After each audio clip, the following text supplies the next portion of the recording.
하나님의 은혜와 사랑과 평강이 오늘 하루도 충만하기를 주의 이름으로 축복합니다. 시내산에서 주신 하나님의 언약법이 오늘 말씀을 통해 끝나게 됩니다. 그러나 오늘 말씀은 언약으로 주어지는 법은 아니고 마무리 짓는 약속과 당부의 말씀입니다. 오늘 말씀의 형태를 보면 하나님의 약속과 요구와 축복이 반복되어 나타나고 있습니다. 내가 무엇을 하리라, 너희는 무엇을 하라, 그러면 내가 어떻게 하겠다. 약속과 요구와 축복이 계속 반복되어 나타나고 있죠.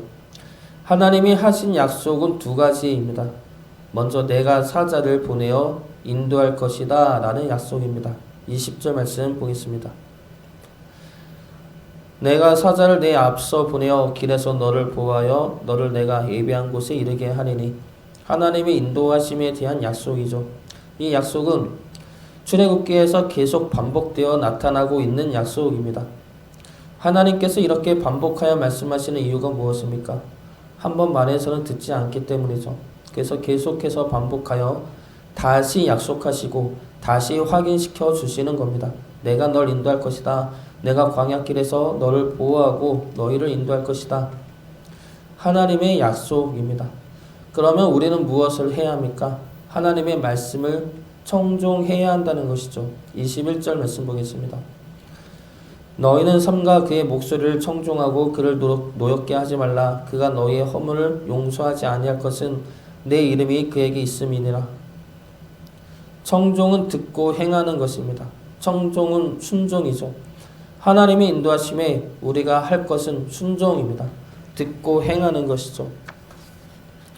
그래야 인도하심을 받을 수가 있습니다. 그래야 하나님의 길로 인도받게 되죠.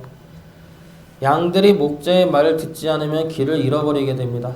광야에서 길을 잃으면 낭떠러지로 갈 수도 있고 늑대들의 먹잇감이 될 수도 있습니다. 우리 둘째 애가 유치원이 끝나면 저랑 애 엄마가 데리러 갑니다. 바람도 쐴 겸 같이 걸어갔다 오는데 요즘에는 둘째 애가 엄마 손을 안 잡고 다닙니다. 예전에도 그러다가 한동안 잘 잡고 다녔는데 요즘에 또다시 손을 안 잡고 다니는 겁니다. 그리고 횡단보도도 혼자 건너려고 뛰어다닐 때가 많죠.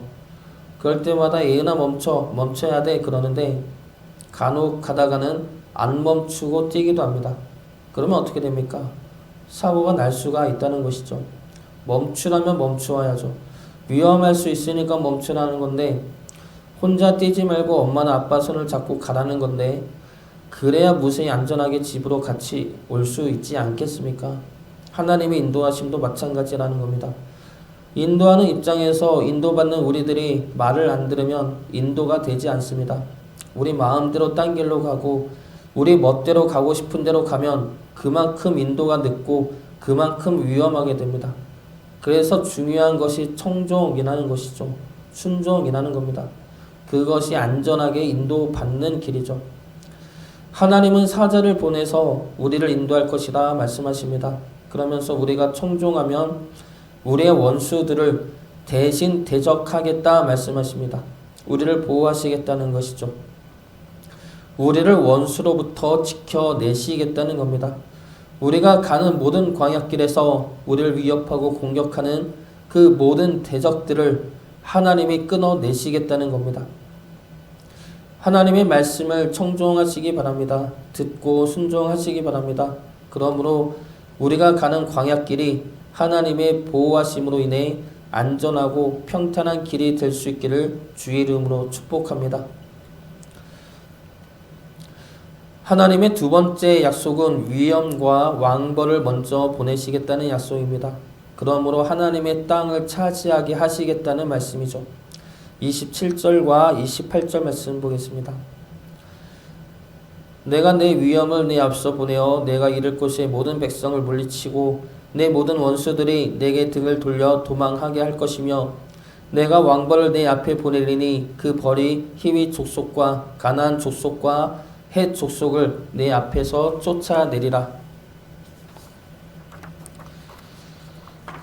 하나님의 위엄과 왕벌은 거룩한 전쟁이나 하나님의 전쟁에 즐겨 사용되는 용어입니다. 하나님이 전쟁을 하시겠다는 것이죠. 하나님이 그 땅을 차지하여 우리에게 주시겠다는 약속입니다. 그러면 우리가 할 것은 무엇입니까? 그 땅에서 하나님을 섬기는 것입니다. 그 땅에 있었던 신들을 섬기지 말고 그 땅에 있었던 우상과 문화를 따르지 말고 내 하나님 여호와를 섬기라는 것입니다. 24절 말씀 24절과 25절 말씀 보겠습니다. 너는 그들의 신을 경배하지 말며 섬기지 말며 그들의 행위를 본받지 말고 그것들을 다 깨트리며 그들의 주상을 부수고 내 하나님 여호와를 섬기라. 하나님은 우리를 인도하시어 하나님의 땅으로 인도하십니다. 그곳에서 우리가 할 것은 그곳에서 하나님을 섬기고 그 땅을 하나님의 나라로 바꾸고 그곳에 하나님의 사랑과 하나님의 말씀을 선포하는 것입니다. 그러면 하나님께서는 어떠한 축복을 약속하십니까? 25절과 26절 말씀 보겠습니다. 내 하나님 여호와를 섬기라. 그리하면 여호와가 너희의 양식과 물에 복을 내리고 너희 중에서 병을 제하리니 내 나라에 낙태하는 자가 없고 임신하지 못하는 자가 없을 것이라. 내가 너의 날수를 채우리라. 하나님을 섬길 때 주어지는 축복은 무엇입니까? 양식과 물에 대한 축복, 재물에 대한 축복이죠. 그리고 건강, 가정의 번창과 장수의 축복입니다. 재물, 건강, 가정, 장수의 축복이 하나님을 섬길 때 주어지는 축복입니다. 그러나 역설적이게도 이스라엘 백성들이 가나안 땅에 들어가 섬기는 우상들은 이러한 것들을 얻기 위해 섬기는 우상들입니다. 재물과 건강과 가정과 장수의 복을 받기 위해 우상을 섬기고 가나안 땅의 문화들을 따릅니다. 그 결과 어떻게 됩니까? 그들은 그 모든 것을 잃게 됩니다.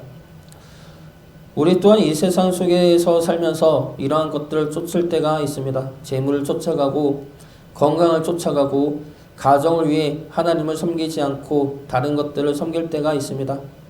세상의 법칙을 따라 살 때가 있습니다. 재물을 위해 하나님을 섬기지 않고 사람을 섬기고 인맥을 섬기고 세상적인 편법과 거짓말을 섬길 때가 있습니다. 가정을 지키려고 건강을 지키려고 하나님보다 세상적인 법과 법칙들을 따라 살 때가 많습니다. 이 모든 것들을 하나님보다 더 섬기거나 하나님과 함께 섬깁니다. 이스라엘 백성들 역시 하나님과 함께 가나안 신들을 같이 섬겼습니다. 그러면 더 큰 축복과 더 큰 재물과 더 큰 열매를 얻을 거라 생각했기 때문이죠. 그러나 하나님은 말씀하십니다.